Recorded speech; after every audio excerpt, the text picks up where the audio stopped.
श्री गणेशाय नमः। ओम नमो भागवते वासुदेवाय नमः। भक्ति चैनल में आप सबका हार्दिक स्वागत है। आज हम श्रीमद् भागवत गीता का सरल हिंदी भाषा में पाठ करेंगे। यह पाठ अगर आपको अच्छा लगे तो मेरे चैनल को सब्सक्राइब करिए, लाइक करिए एंड कमेंट में जय श्री कृष्णा जरूर लिखिए। महाभारत के युद्ध से पहले कुरुक्षेत्र के पवित्र भूमि पर भगवान श्री कृष्ण और अर्जुन के बीच जो संवाद हुआ था वही आगे चलकर पूरे मानव जाति के लिए जीवन का महान ज्ञान बन गया। श्रीमद् भागवत गीता केवल एक युद्ध की कहानी नहीं है, यह हमें बताती है कि जब मनुष्य जीवन में कठिन परिस्थितियों, दुख, मोह, चिंता और भ्रम से घिर जाता है तब उसे अपने कर्तव्य के मार्ग पर कैसे चलना चाहिए। तो आइए श्रद्धा के साथ प्रथम अध्याय की कथा सरल हिंदी भाषा में समझते हैं। कुरुक्षेत्र का मैदान। बहुत समय पहले हस्तिनापुर के राजा धृतराष्ट्र थे। वो जन्म से ही नेत्रहीन थे। उनके 100 पुत्र थे जिन्हें हम कौरव कहते हैं। उनमें से सबसे बड़ा पुत्र का नाम दुर्योधन। दूसरी ओर पांडु के 5 पुत्र थे, युधिष्ठिर, भीम, अर्जुन, नकुल, सहदेव। इन पांचों को हम पांडव कहते हैं। इनको पांडव कहा जाता है। कौरव और पांडवों के बीच राज्य के अधिकार को लेकर लंबे समय तक विवाद चल रहा था। पांडव ने बहुत कष्ट सहन किए, उन्हें वनवास जाना पड़ा, उन्हें अनेक कठिनाई की सामना किया। फिर भी जब वह अपने अधिकार मांगने वापस आए तब दुर्योधन ने उन्हें उचित हिस्सा देने से इनकार कर दिया। अंत में युद्ध की स्थिति बन गई। कुरुक्षेत्र की भूमि पर दोनों पक्षों की विशाल सेनाएं एक दूसरे के सामने खड़ी हो गई।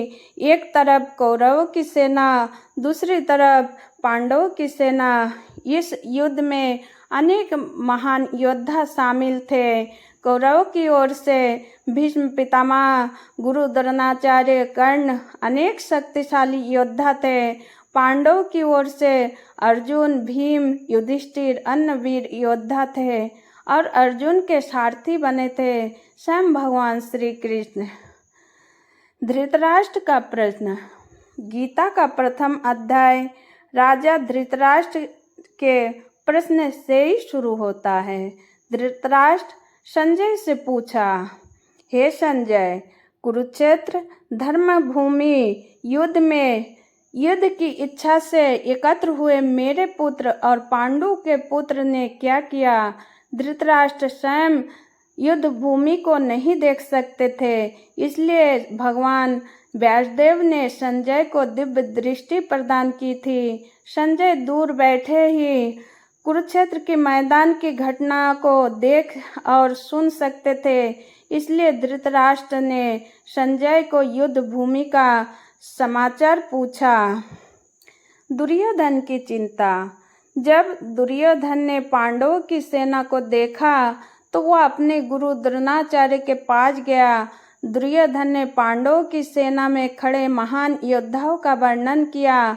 उसने कहा कि पांडवों की सेना में भीम और अर्जुन जैसे महान योद्धा हैं। उसने अनेक वीरों का नाम लिए। दुर्योधन बाहर से बहुत आत्मविश्वासी था, लेकिन उनके मन में चिंता भी था क्योंकि उनके सामने पांडवों की सेना थी। उसे पता था कि अर्जुन के सारथी स्वयं भगवान श्री कृष्ण है। भीष्म पितामह का शंखनाद।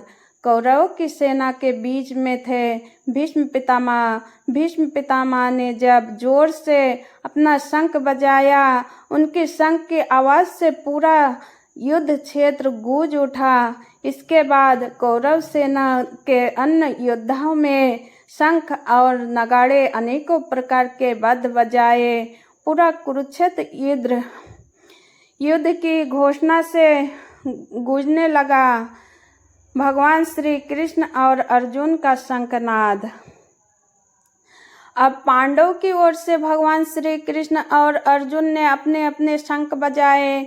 भगवान श्री कृष्ण के शंख का नाम था पंचजन्य, अर्जुन के शंख का नाम था देवदत्त, भीम के शंख का नाम था पेंड्रो।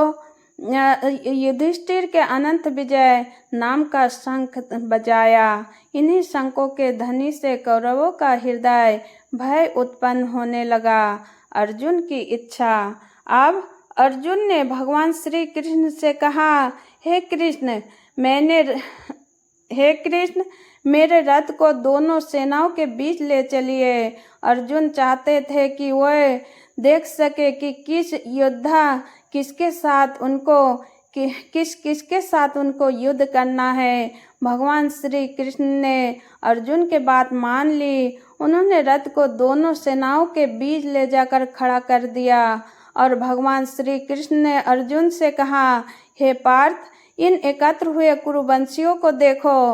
अर्जुन ने जब सामने देखा तो उनके मन की स्थिति अचानक बदल गई। अर्जुन ने अपने संबंधियों को देखा। अर्जुन ने युद्ध भूमि में अपने ही परिवार के लोगों को देखा। उनके सामने भीष्म पितामह थे, उनके सामने गुरु द्रोणाचार्य थे, उनके सामने चाचा, भाई, मित्र, रिश्तेदार और अनेक परिचित लोग खड़े थे। अर्जुन ने सोचा, मैं इन लोगों से युद्ध कैसे कर सकता हूँ। जिस गुरु से मैंने धनुर्विद्या सीखा उन्हीं पर बाण कैसे चला सकता हूँ। जिन भीष्म पितामह ने मुझे बचपन में ही प्रेम दिया उन्हीं के विरुद्ध में हथियार कैसे उठा सकता हूँ। मेरे अपने भाई बांधव मेरे सामने खड़े हैं। अर्जुन का हृदय करुणा से भर गया और अर्जुन का शरीर कांपने लगा। अर्जुन भगवान श्री कृष्ण से कहते हैं, हे कृष्ण, अपने ही लोगों को युद्ध के लिए सामने खड़ा देखकर मेरे अंग शिथिल हो रहे हैं, मेरा मुख सूख रहा है, मेरे शरीर में कंपन हो रहा है, मेरे हाथ से गांडीव धनुष गिरने लगा, मेरे त्वचा जल रही है, मैं ठीक से खड़ा भी नहीं हो पा रहा हूँ। यह केवल शारीरिक कमजोरी नहीं थी। अर्जुन का मन में बहुत बड़ा मानसिक संघर्ष चल रहा था। एक ओर उनका क्षत्रिय धर्म था, दूसरी ओर उनके सामने अपने गुरु और परिवार के लोग था। अर्जुन का मोह। अर्जुन भगवान श्री कृष्ण से कहते हैं, हे अर्जुन, मुझे युद्ध में अपने ही संबंधियों को मारकर कोई सुख नहीं चाहिए। मुझे राज्य नहीं चाहिए, मुझे विजय नहीं चाहिए, मुझे ऐसा जीवन भी नहीं चाहिए जिनके लिए मुझे अपने ही लोगों का वध करना पड़े। अर्जुन सोचने लगे, यदि अपने ही परिवार के लोग मर जाएंगे तो उस राज्य का क्या होगा। यदि गुरु, पितामह, भाई, रिश्तेदार ही नहीं रहेंगे तो धन, संपत्ति और राज्य किस काम का होंगे। अर्जुन का मोह और दुख से भर गया। अर्जुन ने युद्ध से होने वाले परिणाम के बारे में सोचा। अर्जुन आगे कहते हैं, यदि इस युद्ध में परिवार के लोग मारे जाएंगे तो परिवार की व्यवस्था नष्ट हो जाएगी, परिवार की परंपराएं समाप्त हो जाएगी, लोग अपने कर्तव्य को भूल जाएंगे, समाज में अव्यवस्था फैल जाएगी। अर्जुन को लगने लगा कि ऐसा युद्ध केवल विनाश ही हो लेकर आएगा। उन्हें भगवान श्री कृष्ण से कहा, हे जनार्दन, मुझे नहीं लगता कि अपने ही लोगों को मारकर हमें कोई कल्याण प्राप्त होगा। अर्जुन का धनुष नीचे गिरने लगा। अर्जुन की स्थिति बहुत दुखी हो गई। उन्होंने भगवान श्री कृष्ण से कहा, मैं अपने ही सज्जनों के विरुद्ध युद्ध नहीं करूँगा। उनका प्रसिद्ध धनुष गांडीव उनके हाथ से छूटकर नीचे गिर गया। अर्जुन रथ में बैठ गए। उनका मन दुखी, मोह और चिंता से भर गया। उन्होंने युद्ध करने से मना कर दिया। यही प्रथम अध्याय का मुख्य भाव सामने आता है, अर्जुन का विषाद, अर्थात अर्जुन का गहरा दुख और मानसिक द्वंद। प्रथम अध्याय हमें यह सिखाते हैं, भक्त यहाँ एक बहुत महत्वपूर्ण बात समझने की आवश्यकता है। अर्जुन कोई कमजोर योद्धा नहीं थे, वे महान धनुर्धर थे।